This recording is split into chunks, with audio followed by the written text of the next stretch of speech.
Hello, you are watching Eye on Africa. I'm Nadia Massey in for Georgia Calvin-Smith this Monday. The headlines. Tear gas in Maputo as the Mozambique opposition protests the killing of two prominent figures. Opposition leader Venancio Mondlane, who had called a general strike this Monday, among those caught up in the tear gas. A spotlight on gender-based violence in Kenya 6 weeks after the killing of the Ugandan Olympian Rebecca Cheptegei. Women telling France 24 authorities are failing to help victims. And a week without new cases of the Marburg virus in Rwanda, a tentative sign of optimism in the fight against the Ebola-like disease. First, it has been a day of unrest in Maputo, Mozambique, in the wake of the killing of two members of the political opposition on Saturday. This Monday, police fired tear gas at protesters who were demonstrating against the killings and what they say is electoral fraud. Among those out in the streets was Venancio Mondlane, the main opposition challenger to the decades-long rule of the governing party. Here's the view of his supporters. Our rights to protest as Mozambican citizens gave me the will to go to the streets. What's happening in the country are things which I do not understand. There are killings, kidnappings, and we end up not understanding who's behind it, and automatically Mozambique isn't safe anymore. The people chose Venancio Mondlane, but what's happening is that the party in power does not want to give the power to Venancio. That's why the people are in the streets protesting, just like me. I voted for him. That's why I'm here to re-vindicate my rights. Well, covering the story for us is our regional correspondent, Tom Canetti. He explains why the killing of Elvino Diaz and another member of the opposition has sparked so much anger. Now, opposition leader Venancio Mondlane has told protesters to go home after a nationwide strike that he called on Monday turned ugly when police allegedly fired live rounds into the crowd.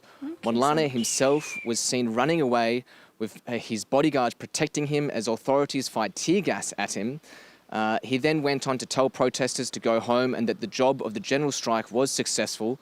This comes after his lawyer, Elvin Diaz, was assassinated in his car on Saturday morning.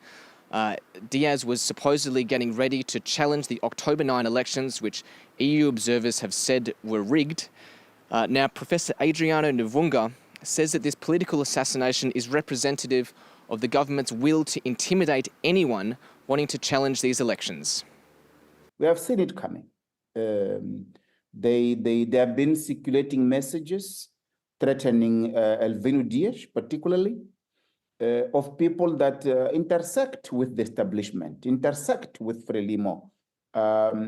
So we saw it coming, but we never believed that it would reach this point of killing them in such a brutality, in such a cold blood.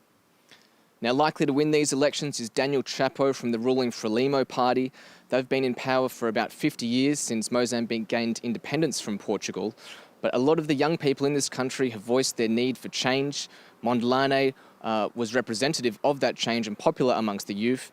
And this frustration of this latest saga has been seen on the streets where young people have been burning Frelimo flags in the streets of Maputo.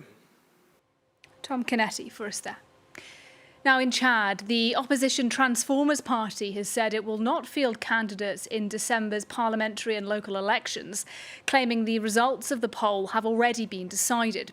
In May, Mahamat Deby was elected president in a vote that was also boycotted by the opposition and international observers say was not credible.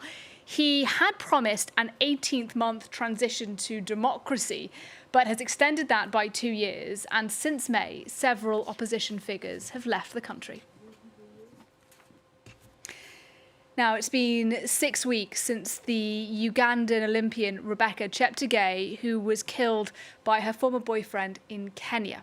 That attack underscores a troubling trend of male violence against female athletes in Kenya. Indeed, while such high-profile cases do draw attention, about 30% of Kenyan women are thought to be subject to violence behind closed doors, as Olivia Bizot in Nairobi now reports. Since 2021, 3 professional female athletes are believed to have been killed by their partners in Kenya's running capital. Tirop Angels was set up after one of these murders. It's important to link me with people who are going through a difficult time. We need to help and look out for each other and be there for those who are struggling. Weekly workshops are held here, giving the local community a chance to discuss and learn more about gender-based violence. You have financial problem, so you came in to train, you don't have food, you don't have rent, facilities. So you say, oh, I have get this guy, let me depend on him so that I can train perfect after there, and then the problem started.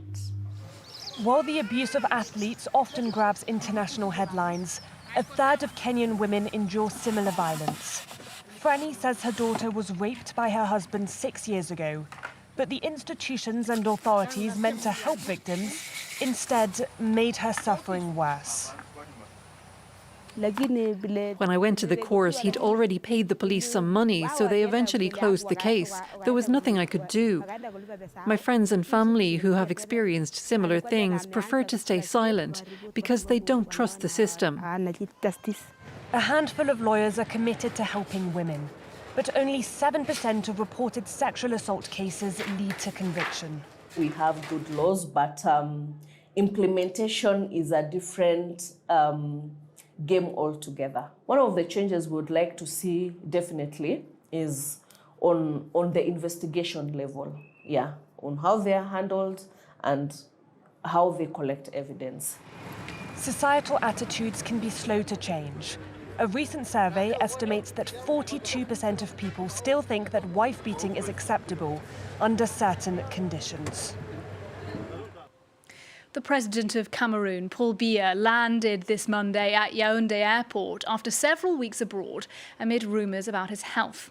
The state broadcaster showed the 91-year-old next to his wife Chantal, shaking hands with officials as a crowd waited to greet him.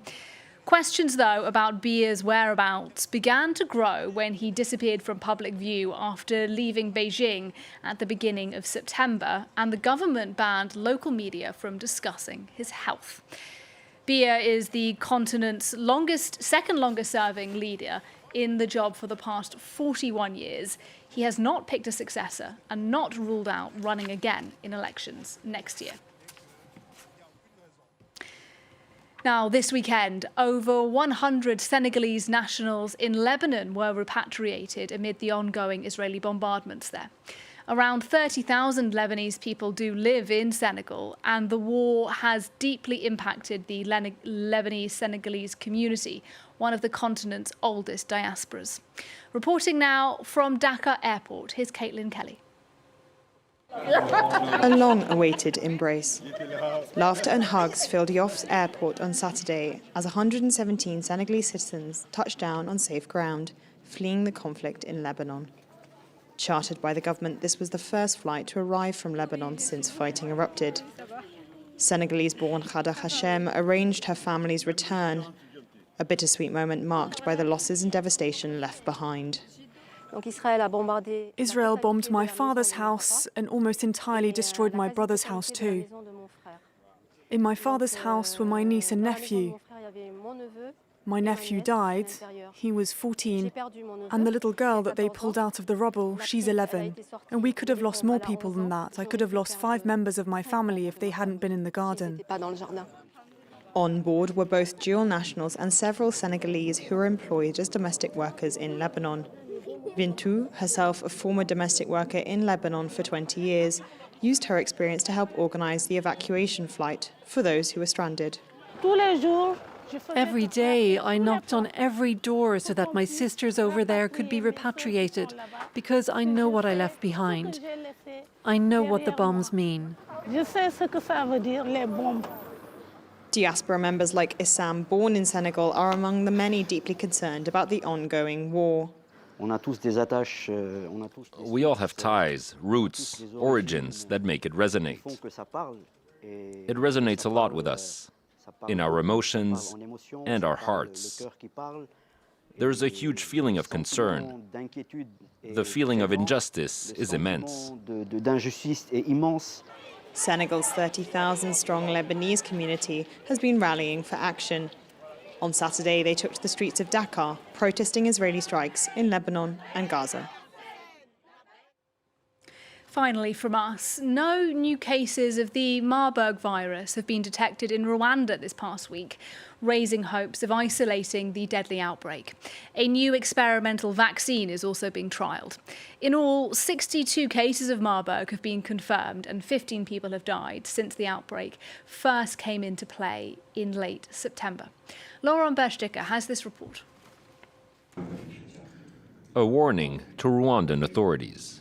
After praising the country's response to a potentially deadly outbreak of the Marburg virus, the head of the World Health Organization urged the government to remain vigilant as long as the disease wasn't fully contained. We're dealing with one of the world's most dangerous viruses, and continued vigilance is essential. Enhanced surveillance, contact tracing, and infection prevention and control measures must continue at scale until the outbreak is declared over. A highly infectious hemorrhagic fever with no approved vaccine or treatment, Marburg has a fatality rate of up to 88%, making it one of the world's deadliest viruses.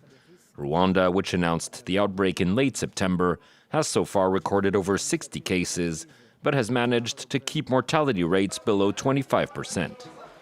Earlier this month, authorities began rolling out an experimental vaccine that's still undergoing clinical trials. And with no new infections detected in the past week, the country's health minister expressed hope the epidemic would soon be contained. So we saw that at week 3, which brought a lot of hope that this is going to be contained quickly. And now this week, we are seeing even better results than 50%. We're observing 92% decrease in infections. Despite the positive signs, Rwanda could yet be facing an uphill battle to get rid of the virus. Authorities still need to wait another 35 days without a new case to officially proclaim the end of the outbreak. And that is a wrap from me and the team here on Eye on Africa. Thanks for watching.